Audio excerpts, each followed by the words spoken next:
Bem-vindo hoje ao Estudo na Palavra. Eu sou o evangelista Jimmy Swaggart, com o Lauren Larson, com o Dr. David Watts, o Dr. Don Paul Gray, John Rosenstern e Dave Smith. É um grande prazer e privilégio estar com você. E eu quero ler aqui o versículo 37. Todos esses versículos trazem muita informação. Pode começar. E não terá respeito ao Deus de seus pais, nem terá respeito ao amor das mulheres, nem a qualquer Deus, porque sobre tudo se engrandecerá. E não terá respeito aos deuses de seus pais se refere a ele sendo um judeu. Ele não vai se importar com o Deus de Abraão, Isaque e Jacó. Nem terá respeito ao amor das mulheres, provavelmente se refere à Igreja Católica, representada pela Virgem Maria. E talvez isso não esteja correta. Talvez seja uma outra coisa aqui que mencionamos rapidamente no programa passado. Nem a qualquer Deus, porque sobre tudo se engrandecerá. Fala de todas as religiões no mundo que serão contra a lei enquanto ele tiver o controle, exigindo que a adoração esteja centrada nele. E essa é uma declaração muito forte. Nem a qualquer Deus, porque sobre tudo se engrandecerá. Significa que ele será contra toda religião no mundo. Budismo, confucionismo, cristianismo, vai ser então que milhões de cristãos serão assassinados. E porque pessoalmente eu acredito que o arrebatamento em si ocasionará em milhões de pessoas que estão nas igrejas hoje, mas não nasceram de novo, elas vão entregar o seu coração para Jesus depois do arrebatamento, e o anticristo vai sempre tentar destruir. Ele vai odiar o cristianismo muito mais do que odeia qualquer outra coisa. Os outros não têm a mesma importância. Ele realmente vai considerar que o cristianismo é uma força real contra ele. E por isso ele vai tentar destruir o cristianismo. E é então que milhões de cristãos morrerão nessa época, assassinados pelo anticristo, pois não terão como fugir, e ele não vai controlar o mundo inteiro, mas vai ter uma influência poderosa sobre o mundo inteiro. Eu acabei de olhar isso. Estamos lidando com o desejo das mulheres, e não há muitos comentários judaicos sobre o livro de Daniel. Mas Rashi era muito conhecido, um estudioso na história judaica, e ele diz isso: o amor das mulheres, a nação de Israel chama da mulher desejada. Então, alguns dos sábios judeus veem esse texto sobre o amor das mulheres como sendo o amor de Israel, como sendo a mais desejada das nações, como uma mulher é desejada. É como ele interpreta isso. Não estou dizendo que é certo, mas eu sei que eu li isso no passado. Israel tem o hábito de posicionar a nação de Israel até como Messias. Certa vez em Israel, alguém me disse: se você quiser ver o Messias, olhe para as lavouras e você vê o Messias ali. Então não entendi bem o que você estava falando. O que eu estou dizendo é com relação ao Rashi, entendi sobre ele. O sábio judeu. Ele está falando sobre o desejo do mundo, é o desejo da nação de Israel, pois é tão bonita, ele escolheu ela como nação. Mas o anticristo não vai levar isso em conta, pois ele não vai favorecer. Então, se ele não vai honrar o Deus dos seus pais, que é a parte anterior desse versículo, então ele não vai honrar o desejo da mulher, é aí que o Rashi, o sábio judeu, está conectando esses dois comentários. Eu estou trazendo apenas essa reflexão. Mas nós sabemos, com certeza, que são somente reflexões, mas nós conhecemos o seu desrespeito e ódio a Israel. Se é isso exatamente o que ele está dizendo. Mas de qualquer maneira, ele não vai querer amor de mulher nenhuma. Versículo 38, por favor. Mas ao Deus das fortalezas honrará em seu lugar, e a um Deus que os seus pais não conheceram, honrará com ouro e com prata e com pedras preciosas e com coisas agradáveis. E a um Deus a quem seus pais não conheceram, fala de um Deus estranho, mencionado no próximo versículo, que fala do anjo caído que ajudou Alexandre o Grande, chamado de príncipe da Grécia, que não fala de um mortal, mas de um anjo caído. Capítulo 10, versículo 20. Esse Deus, o seu pai, Abraão, Isaque e Jacó, não conheciam.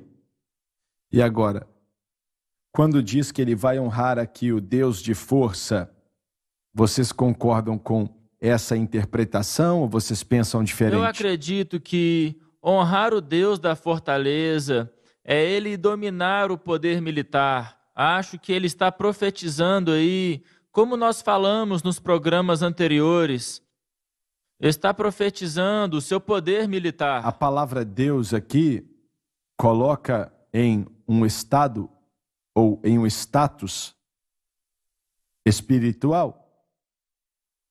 Sim, é verdade. E como você disse no seu comentário, o mesmo Deus que ajudou Alexandre o Grande a conquistar o mundo conhecido é o mesmo Deus que irá ajudar o anticristo a conquistar o mundo. Eu acho que é exatamente isso. Então, o Deus das fortalezas é um Deus de poder militar. Ele irá mostrar o seu poder por meio de um poder militar. Eu acho que o Dr. Watts está correto. Essa palavra ma'as é usada para forças, tem a ver com a ideia de arma. É conhecer a arma, essa é a raiz hebraica. Então, conhecer a arma tem dois sentidos. É o instrumento do armamento, mas também como usá-lo. Nós temos duas imagens de indivíduos que podemos usar como exemplo. Alexandre o Grande tinha o armamento, não muito diferente da Pérsia e outras nações, mas uma ótima tática militar. Então ele sabia como usá-las. Adolf Hitler também. Ele usou sistemas de guerras desconhecidos para o mundo, em como ele usou e táticas, e como ele fez as coisas. Eu creio que foi uma combinação dos instrumentos para a guerra, mas também das táticas militares e estratégias que eles usaram na guerra. Adolf Hitler foi um mestre em aprender as artes negras, mestre em teoficismo, mestre em conhecimentos obscuros, os poderes demoníacos que o ajudava. Alexandre o Grande criou um ensino que era parecido com essas coisas, pelo que sabemos. Nós sabemos por Daniel que ele foi auxiliado por um poder demoníaco. A mesma coisa será verdade com o anticristo. Então ele terá grande poder, mas não somente os meios, mas a estratégia e as táticas para cumprir. Ele também vai ter o dinheiro, e o dinheiro manda. É isso. Quando você tem dinheiro para comprar qualquer arma que você deseja, eu vi até no jornal outro dia que acabamos de lançar um avião que demorou 5 anos para ficar pronto e que pesa 400 mil toneladas e custou 12 bilhões de dólares para ser construído. Eles vão testar aquilo por 2 anos até que ele fique pronto e por aí vai.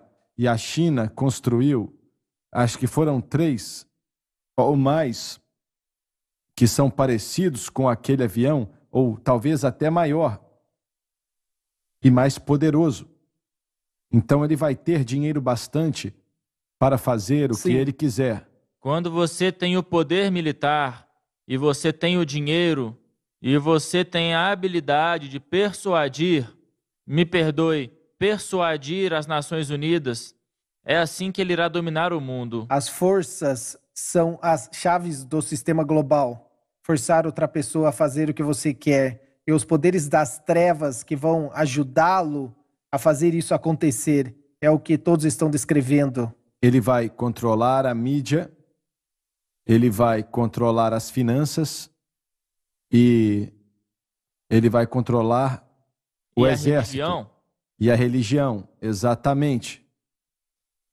E eu acho que também o sistema escolar, os sistemas de educação, ele já está fazendo isso. Isso aí. Doutrinação. Já está acontecendo. Parece haver uma indicação aqui como uma oferta ou adoração dessa força em particular. Você vê isso nesse versículo, pois ele honrará com ouro e com prata e com pedras preciosas e com coisas agradáveis. E eu não sei... O dinheiro é um sacrifício. Certo, exatamente. Então há um sentido pelo qual há um reconhecimento do poder espiritual que o está ajudando a reforçar a sua adoração. Mesmo que ele exija adoração para si mesmo, evidentemente há uma adoração interior e um reconhecimento pelo anticristo das forças espirituais Tá bem, vocês acham estamos que discutindo. Um anjo caído ajudou Alexandre o Grande a fazer o que fez, como o Dr. Gray mencionou, lutando com pessoas que tinham mais armas do que ele e exércitos maiores do que ele. Mas a estratégia e as táticas dele deram a ele a vitória?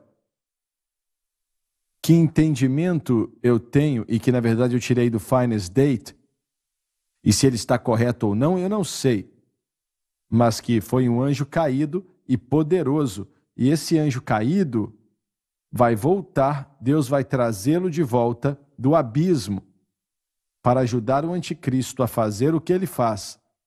Vocês concordam com essa interpretação? Tem algum versículo que fala sobre isso? Apocalipse fala bastante sobre isso. Na verdade, não chega a declarar que é um anjo caído, mas dá a entender isso. Pelo menos é o que eu entendo. Pessoalmente, eu acredito que, mesmo não tendo uma passagem bíblica que diz que Adolf Hitler foi ajudado por um anjo caído e por aí vai, assim como o Dr. Watts disse durante o intervalo. Como é que foi mesmo? Bem, ele precisará de uma intervenção sobrenatural. Alexandre o Grande, Adolf Hitler e todos os personagens históricos que nós vemos. Eu não posso dizer com certeza, é uma especulação, mas o anticristo, se ele está vivo hoje, ele não sabe que ele é o anticristo. Eu acredito que Satanás esteja a observar as pessoas. É a minha opinião. Alguém que possivelmente poderia ser o anticristo. Então eu acredito que existe uma intervenção demoníaca, uma intervenção sobrenatural sobre pessoas como Alexandre o Grande, pessoas como Adolf Hitler. É isso mesmo que você falou. Eu estava tentando lembrar que um anjo caído iria remover, exigir que o Império Assírio continuasse como estava e o Senhor queria tirá-lo dali. Então o Império Grego apareceu e Gabriel operou em meio àquela situação para vencer esse anjo caído poderoso que queria outra situação. E aquilo aconteceu no fim das contas. Você está coberto de razão. E pode acontecer hoje outra vez. Isso acontece o tempo todo. É isso aí. Voltamos ao livro de Daniel e ganhamos uma compreensão do mundo espiritual. E vemos que quando Daniel queria saber as respostas às perguntas que fazia, Deus enviou um mensageiro e houve uma guerra nos céus. E isso é algo que nós, como seres humanos, não vemos, mas temos que reconhecer. A Bíblia diz que quando Deus estabelece um reino, ele remove outro.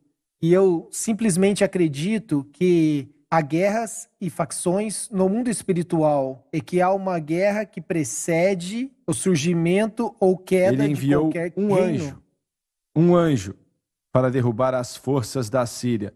E 185 mil homens morreram em uma noite. Exatamente. Então, nós temos uma clara evidência na Bíblia. Mas você estava perguntando sobre o anjo das trevas, um anjo muito poderoso. Mas o princípio é o mesmo. Sim, ele foi descrito em Apocalipse 12. Qual é Apolion? Ele, nesse caso, a situação é que estes poderes que nós não podemos ver, principados, assentados em lugares altos, estão constantemente travando guerra. E o que acontece, acontece primeiramente no mundo espiritual, antes de acontecer no mundo físico.